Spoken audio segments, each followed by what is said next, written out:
کبھی ہم نے سوچا ہے ایک لمحے میں سب کچھ ختم ہو جاتا ہے، ہنستا مسکراتا چہرہ خاموش ہو جاتا ہے، زندگی کی رونقیں مٹی تلے سو جاتی ہیں اور ہم صرف ایک جملہ کہتے ہیں، انا للہ و انا الیہ راجعون۔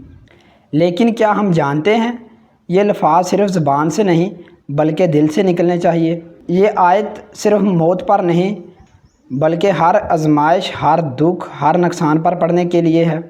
جب دل ٹوٹتا ہے، جب کسی پیارے کی جدائی سہنی پڑتی ہے، جب دنیا بے وفا لگتی ہے، تو یہ الفاظ ہمیں یاد دلاتے ہیں کہ ہم اللہ کے ہیں اور ہم اسی کی طرف لوٹ کر جائیں گے۔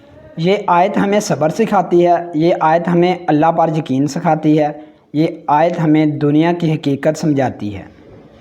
نبی کریم صلی اللہ علیہ وآلہ وسلم نے فرمایا، جس کو کوئی مصیبت پہنچے وہ یہ کہے انا للہ و انا الیہ راجعون، تو اللہ تعالیٰ اس کا بہتر بدلہ عطا فرماتا ہے۔ زندگی ایک سفر ہے، ہم سب سفر پر ہیں، منزل ایک ہی ہے، اللہ کی طرف واپسی۔ تو جب بھی دل غم سے بھر جائے، جب بھی آنکھ اشک بار ہو جائے، تو دل سے کہو انا للہ و انا الیہ راجعون، کیونکہ یہ وہ الفاظ ہیں جو ٹوٹے ہوئے دل کو جوڑتے ہیں اور انسان کو اللہ سے جوڑتے ہیں۔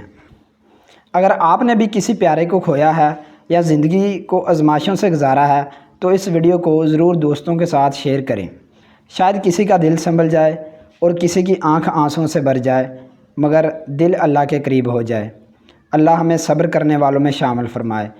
ہم اللہ کی طرف سے آئے ہیں اور اللہ کی طرف جانا ہے۔